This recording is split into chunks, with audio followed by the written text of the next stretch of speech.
Yeah, Ronnie Wired from the Ditmas section of the Flatbush neighborhood, Brooklyn, in the city of New York. It is Tuesday, the first day of October, 2024, 8:36.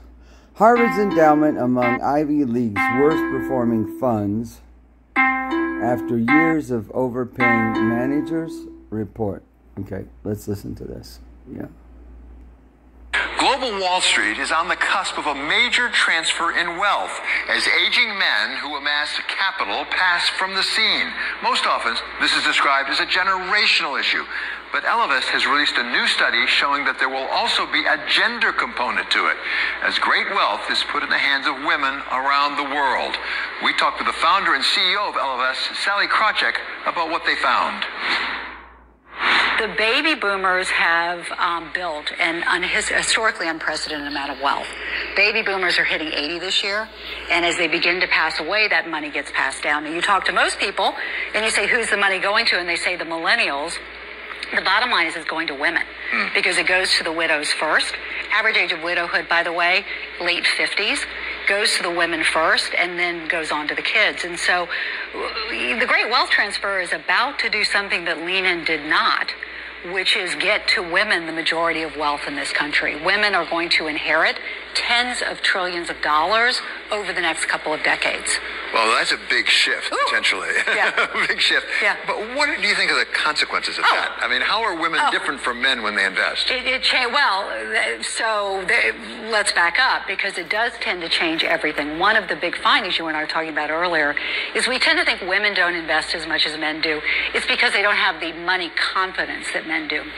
What this survey has shown is it's not they don't have the confidence so they don't have the money. It's they don't have the money so they don't have the confidence. You put that money in the hands of women, their confidence soars. It goes from something like 45% of women are confident around money to 81% after they get an inheritance or a wealth transfer, become more confident than men. The other thing that changes, marriages. Marriages, something like double the amount of women who get an inheritance, get a wealth transfer, say that they could leave relationships that they don't want to be in, which is really significant. You see it for young millennial and Gen Z women who 3 times the number of them say they'll leave a relationship as those who don't get an inheritance. So as we look around the industry... Are you kidding me? No, God, that's so ridiculous. Today, I mean, this is certainly my experience looking at it. We don't have many women in the senior most leadership roles in sort of global Wall Street. Correct. Maybe it's gotten better, but I'm not sure how much better it's gotten. Yeah. What's causing that, do you think? Yeah, it's gotten better. It hasn't gotten better enough when you consider that women are 51% of the population. That's such an old trope. My God. It's like the United States of Africa. We're the biggest continent because we have the most countries. Inertia. An object in motion stays in motion, an object at rest stays at rest. But it's truly important. And it's truly important beyond the, I wish there were a handful of women who get to senior roles and do well. Good, yes, that matters. What really matters is that financial services is, of course, the lifeblood of our economy. And the research shows you that... No, it's not. See how stilted this is? Diversity is a driver of superior performance. That homogeneity, conversely, means you trust each other too much, you take on more risk. Thinking subprime crisis here, right? When you don't have that diversity of thought, perspective, background. So we should all care about diversity in financial services because it is, again, the lifeblood of the economy. And we should also care because of if we are a woman, we want to be reflected. If we're fathers and we have daughters, we want them to be reflected.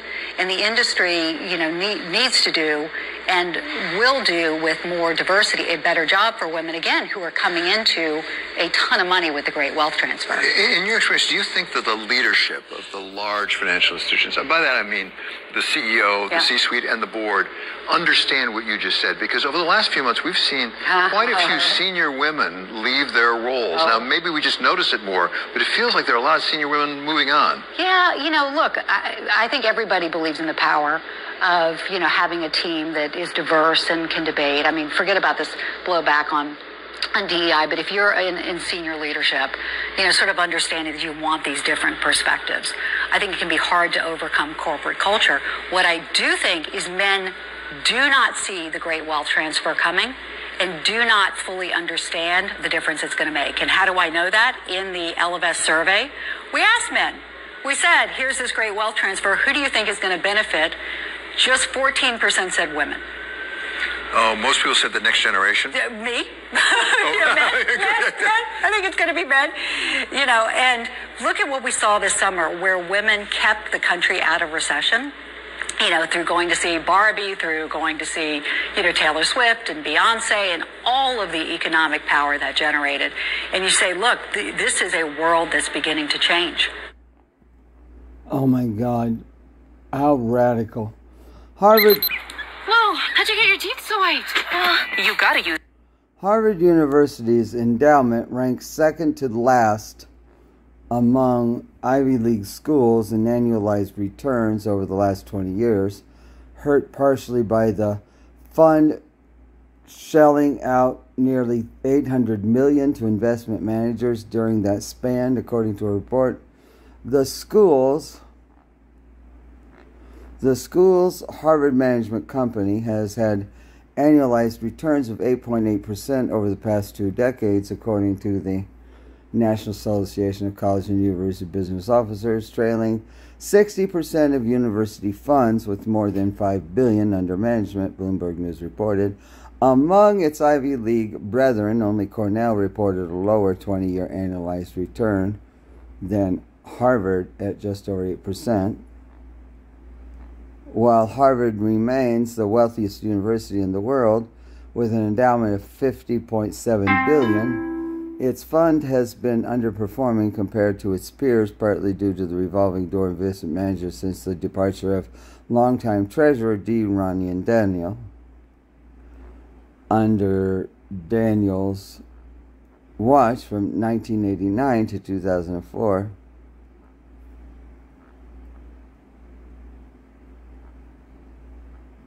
world's leading investment firms who help grow Harvard. Format just 2.2. 20 years to procure top. Okay. Daniel died last December at his home in Manhattan.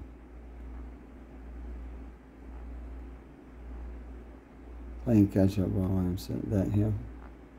Former treasurer, the late D. Ronald Daniel, is pictured above. Okay.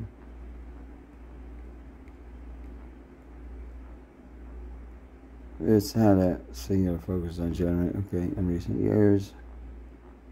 Architecture bank changes to its investment model, organization structure for environments. Long-term investments essentially take time to meet both of. Meanwhile, topped the list of IVs that have generated a better rate of return than other Harvard. The New Haven, Connecticut University's 20-year analyzed under 10%. Beachbody Fitness. Who is Harold Daggett, the union boss behind the port strikes who fought mafia ties? Okay. Netflix cancellations nearly tripled after co-founder Reed Hastings endorsed Kamala Harris. Oh, okay. January 2nd, 5.5. Harvard statuses versus country. Okay, what's here? Oh. There we go. Buying and holding stocks in this market? It's not an option. To claim your free copy, go to itsnotanoption.com.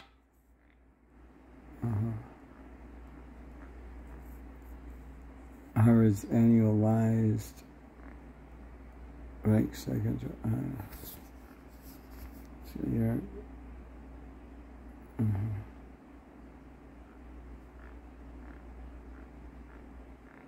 by the Austin-based school. What Austin-based school? What Austin-based school? What are you talking about? Oh. University of Texas, one of the largest public university systems in the country.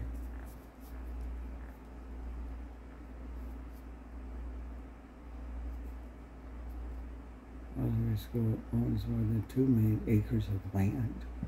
They went to collect on royalties from oil and natural gas.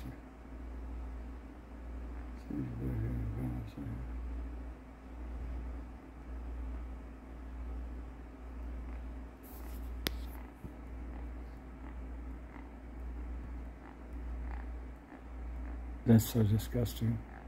Whatever the hell that is. Whatever the hell it is. I don't know what it is. Okay, there we go.